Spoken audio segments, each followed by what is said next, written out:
My name is Jason, and for the past 10 years I've been married to Melissa. We live in a cozy suburban neighborhood in Ohio. Our life seemed perfect to the outside world. Nice house, 2 dogs, and a shared passion for travel and fine dining. Melissa, a beautiful woman with a sharp mind, worked as a project manager at a tech firm. I run my own small business, a local bookstore that's been in my family for generations. We didn't have kids, which suited us fine. It allowed us to focus on our careers and each other. Our home was a 2-story craftsman-style house on a quiet street. We had a small garden that Melissa loved to tend on weekends, and I often joined her, enjoying the simple pleasure of planting flowers and herbs. We were the quintessential happy couple, or so I thought. The cracks in our seemingly perfect marriage began to show only recently, but looking back, the signs were there all along. I just chose not to see them. One evening, as I sat in our living room reading a new thriller, Melissa walked in, fresh from a yoga class. She looked radiant, her face glowing from the exercise. She gave me a quick kiss and headed upstairs to shower. Little did I know this was the calm before the storm, a storm that would turn my world upside down. It all started with small, seemingly insignificant changes. Melissa began taking more interest in her appearance. She'd always been attractive and well-groomed, but now she was spending extra hours at the gym, getting her hair done more frequently, and buying new clothes. When I commented on it, she brushed it off as wanting to feel good about herself, which seemed reasonable enough. After all, we were both in our late 30s, and staying fit and looking good were important to both of us. Then, there were the massages. Melissa had never been one to pamper herself with regular massages, but suddenly, she was going to see a masseur every week. She talked about how amazing it made her feel, how it was helping her de-stress from her hectic job. I didn't think much of it at first. Everyone deserves to unwind, right? However, it wasn't long before I noticed she was more secretive with her phone. She'd always been open, leaving her phone on the kitchen counter or in the living room. But now, it was always with her, even when she went to the bathroom. One night, while we were watching TV, her phone buzzed with a message. She glanced at it and quickly flipped it face down. When I asked who it was, she smiled and said it was just a work email. But something in her demeanor felt off. The final straw was her increased time away from home. Melissa began working late more often and attending weekend team-building retreats. Initially, I believed her. She'd always been dedicated to her job. But when these events became more frequent, I grew suspicious. One Friday night, she said she had a work dinner and wouldn't be home until late. I decided to text her around 9 p.m. to see how it was going. She didn't respond for hours. When she finally did, it was a short, curt reply. Busy. Talk later. I couldn't shake the feeling that something was wrong. The next morning, I decided to check our shared calendar. Melissa had been meticulous about updating it with her schedule. I noticed that the massages were booked at a place called Serenity Spa. On a hunch, I called them pretending to be her and asked to confirm her upcoming appointments. The receptionist informed me that her masseur, Ryan, had been seeing her for over 6 months. This didn't align with her claims of starting just a few weeks ago. Over the next few days, my mind was in overdrive. I started to pay closer attention to her behavior. She was more affectionate than usual, almost as if she was overcompensating for something. There were too many late-night work meetings and unexplained absences. I began to piece together the puzzle, and the picture that emerged was heartbreaking. One Saturday afternoon, while Melissa was out running errands, I decided to follow her. My heart pounded as I trailed her car through the city. She wasn't heading to the grocery store or the mall. Instead, she drove to a part of town I knew well, but never expected her to visit, the area where Serenity Spa was located. She parked her car and walked into a nearby café. I watched from a distance, feeling a mix of dread and determination. A few minutes later, a man walked in and sat down next to her. He was tall, muscular, and had a confident air about him. They talked for a while, laughing and touching hands across the table. I felt a surge of anger and sadness. This was Ryan, her masseur, and it was clear their relationship was more than professional. As they left the cafe together and headed towards the spa, I knew my suspicions were no longer just paranoia. Melissa was having an affair, and it was time for me to confront the harsh reality of our relationship. My heart raced as I drove to the Serenity Spa. The decision to confront Melissa and Ryan was impulsive, but I couldn't stand another moment of uncertainty. I needed to see the truth with my own eyes, no matter how painful. Pulling into the parking lot, I took a deep breath and walked into the spa, trying to appear calm and collected. Inside, the receptionist greeted me with a polite smile. "Good afternoon, sir. Do you have an appointment?" "I'm here to see Ryan," I said, forcing a smile. "I've heard great things about his massages." She glanced at the appointment book. "I'm sorry, but Ryan is currently with a client. Can I schedule you for later?" I nodded, pretending to think it over. "Actually, I'd like to wait. It's quite important." She looked slightly puzzled but didn't argue. "Of course, you can take a seat over there." I sat in the waiting area, my mind racing with thoughts of what I might find. Minutes felt like hours as I waited, trying to keep my emotions in check. Finally, I saw the receptionist get up and walk to the back, probably to check on Ryan's schedule. This was my chance. I slipped quietly down the hallway, checking each door for signs of life. Most of the rooms were empty, but one door at the end of the hall was closed with a "Do Not Disturb" sign hanging on the knob. My gut told me this was it. I could hear faint sounds from inside, sounds that made my blood boil. Without hesitating, I raised my foot and kicked the door in with all my strength. The door flew open, slamming against the wall with a loud bang. Inside, the scene that greeted me was worse than I had imagined. Melissa and Ryan were in the middle of the room, their clothes scattered around them.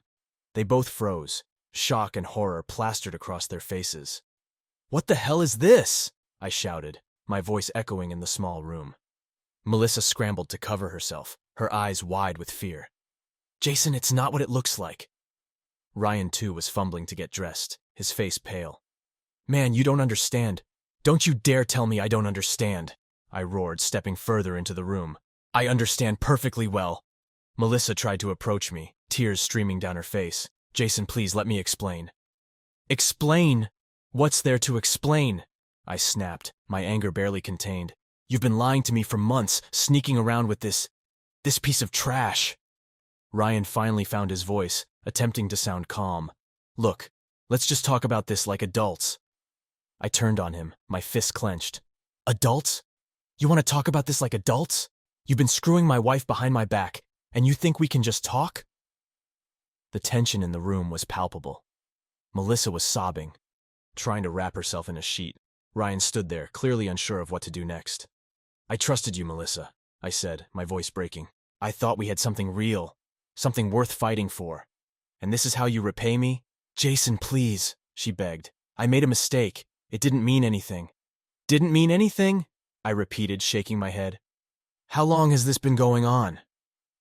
She hesitated, glancing at Ryan before looking back at me.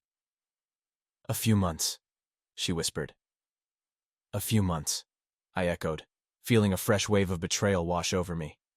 "You've been lying to me for a few months, and you expect me to believe it didn't mean anything?" Ryan stepped forward, trying to sound reasonable. "Jason, this isn't helping anyone. Let's just calm down and—" "Shut up!" I yelled, my rage boiling over. "You don't get to tell me what to do. You're the one who's been screwing my wife." The room fell silent, the weight of my words hanging in the air. I could see the fear in Melissa's eyes, the regret and shame. But it was too late for apologies, too late for explanations. The damage was done, and our marriage was shattered. "I'm done," I said finally, turning to leave. "You two deserve each other." As I walked out of the room, the reality of the situation hit me hard. My wife had betrayed me in the worst possible way, and there was no going back. My heart ached with the pain of her infidelity, but I knew I had to move forward. The life I had known was over, and it was time to figure out what came next. I drove home in a daze, my thoughts a chaotic swirl of anger, betrayal, and disbelief. How could Melissa, the woman I loved and trusted, do this to me? The image of her with Ryan was seared into my mind, an indelible mark of her infidelity. When I finally arrived home, the house felt emptier than ever. I poured myself a drink, hoping to numb the pain. But it did little to soothe the raging storm inside me. Hours passed, and eventually I heard the front door open. Melissa walked in, her face red and tear-streaked. She looked around the room, her eyes landing on me. For a moment, neither of us spoke, the silence between us heavy and oppressive. "Jason," she started, her voice trembling. "We need to talk." I took a deep breath, trying to keep my emotions in check. "Yeah, we do." She sat down across from me, her hands clasped tightly in her lap. I know you're angry, and you have every right to be. But please, let me explain. I leaned back, crossing my arms. Explain? Go ahead, Melissa. Explain how you could betray me like this. She wiped her eyes, struggling to find the right words. It started as just a way to relax. The massages, I mean. But then Ryan and I started talking, and he made me feel noticed, appreciated. I felt like you were so busy with work and everything else that you forgot about me. Forgot about you? I echoed, my voice rising. I worked hard to provide for us, to give us a good life. And this is how you repay me. It wasn't just about the money, Jason, she said, her voice pleading. It was about feeling loved and wanted. I know I should have talked to you about how I was feeling, but I didn't know how. Talking to me would have been a good start, I said bitterly. Instead, you chose to cheat on me. You lied to my face for months, Melissa. How do you expect me to forgive that? Tears streamed down her face as she shook her head. I don't expect you to forgive me, not right away, but I want to try to make things right. I want to save our marriage. Save our marriage? I laughed, a harsh, hollow sound. Do you even realize how broken it is right now? Yes, I do, she admitted. But I love you, Jason. I made a terrible mistake, and I hate myself for it. But I want to try to fix things if you'll let me. I stared at her, my heart aching with a mix of anger and sadness. You should have thought about that before you started sleeping with Ryan.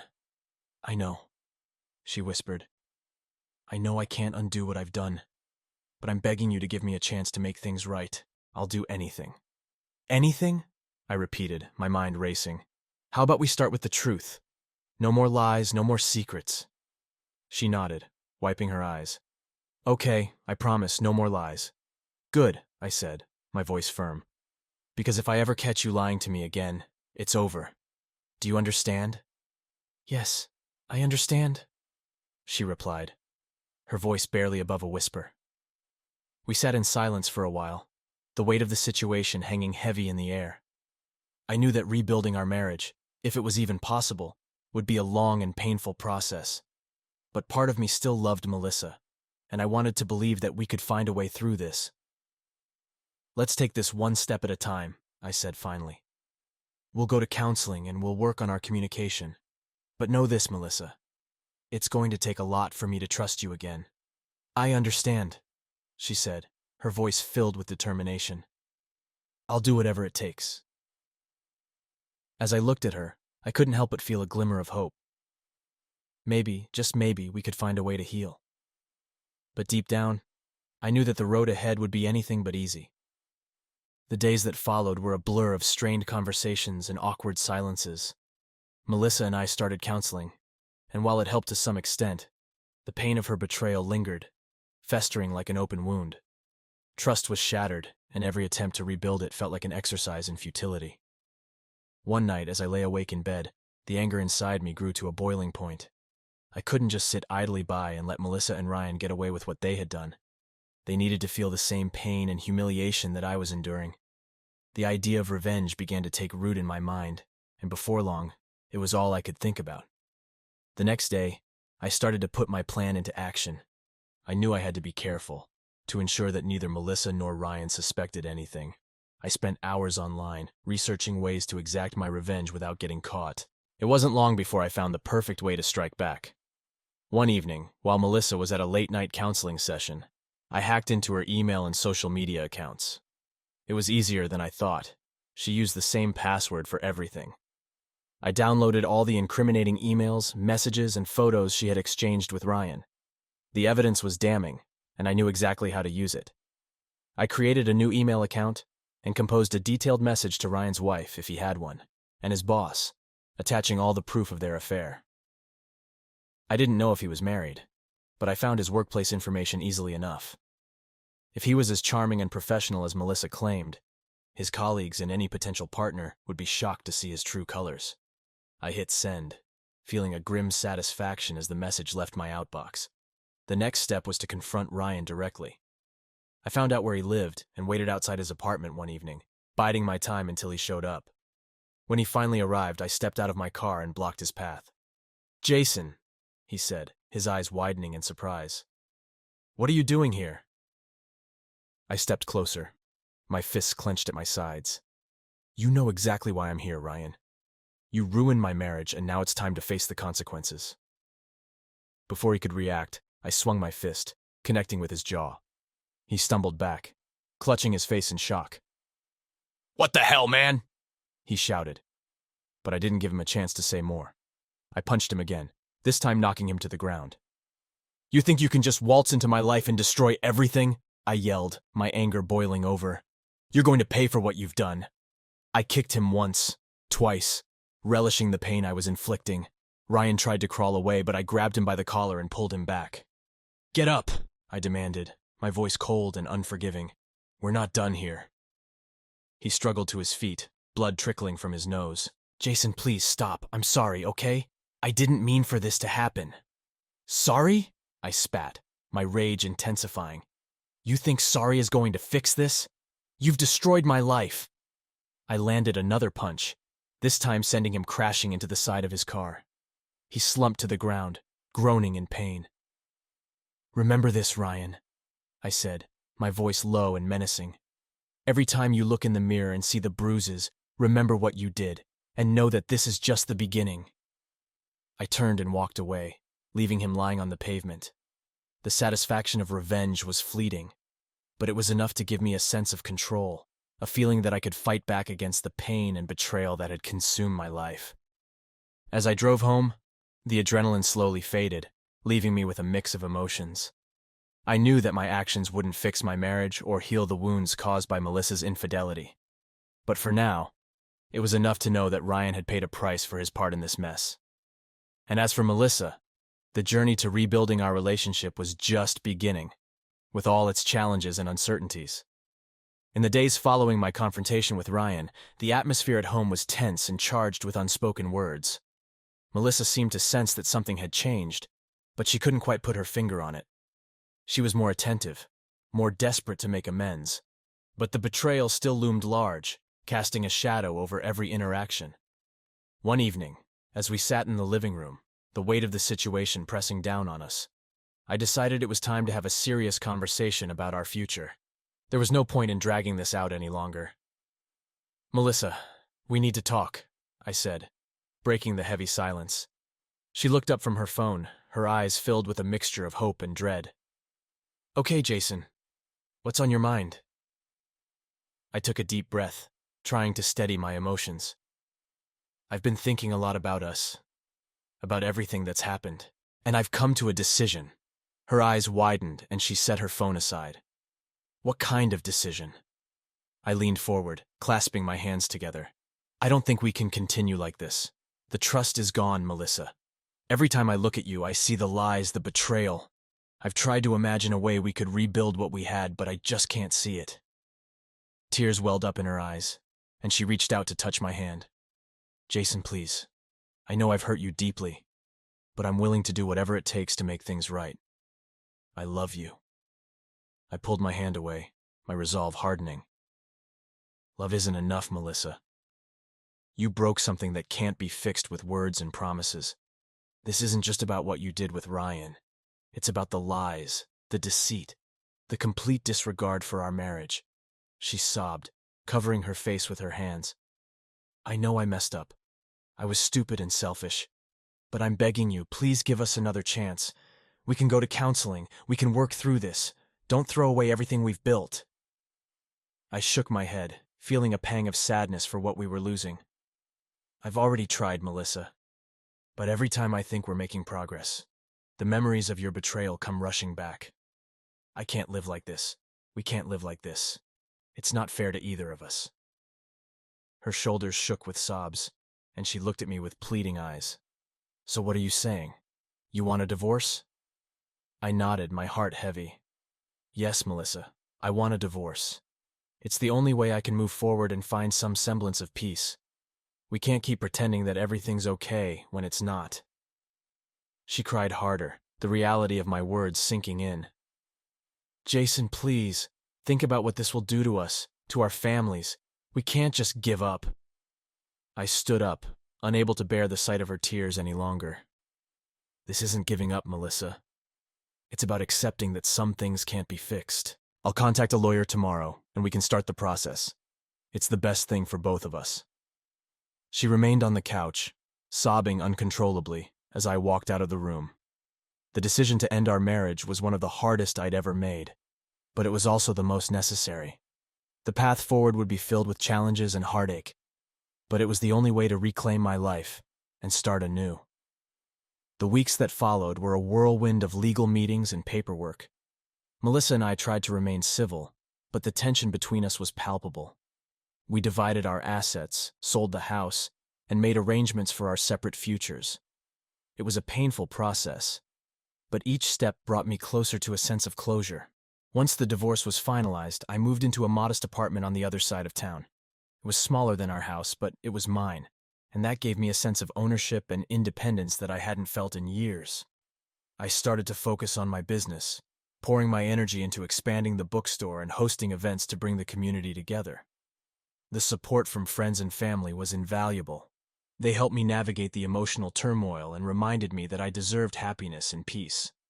I started to rediscover old hobbies, reading, hiking, and even trying my hand at cooking new recipes. Each day was a small step toward healing and rebuilding my life. One Saturday morning, I decided to visit a nearby farmer's market. As I wandered through the stalls, admiring the fresh produce and handmade crafts, I felt a sense of contentment that had been missing for so long. I was alone. But I wasn't lonely. I was learning to enjoy my own company and appreciate the simple pleasures in life. As I stopped to buy some fresh strawberries, a voice behind me caught my attention. "Jason? Is that you?" I turned to see an old friend from high school, Emily, smiling at me. We had lost touch over the years, but seeing her again brought back a flood of memories. "Emily, wow! It's been ages," I said, returning her smile. We spent the next hour catching up, sharing stories about our lives and reminiscing about old times. It felt good to reconnect, to remember that there were still people in my life who cared about me. As the months passed, Emily and I grew closer. Our friendship evolved into something more, and for the first time since the divorce, I felt hopeful about the future. She was kind, understanding, and supportive. Everything I needed as I continued to heal from the past. Reflecting on my journey, I realized that Melissa's betrayal, as painful as it was, had led me to a place of growth and self-discovery. I had learned to value myself, to set boundaries, and to prioritize my own happiness. Life after betrayal wasn't easy, but it was a new beginning, a chance to rebuild and create a future filled with hope and possibility. As I stood on the balcony of my apartment one evening, watching the sunset paint the sky with hues of orange and pink, I felt a sense of peace. The past was behind me, and the future was a blank canvas, ready for me to fill with new experiences and cherished memories. For anyone going through a similar experience, know that healing takes time, and it's okay to feel the pain and anger, but also know that there is hope on the other side. Life has a way of surprising us, of offering second chances and new beginnings when we least expect it. Embrace the journey, and remember that you deserve happiness and peace.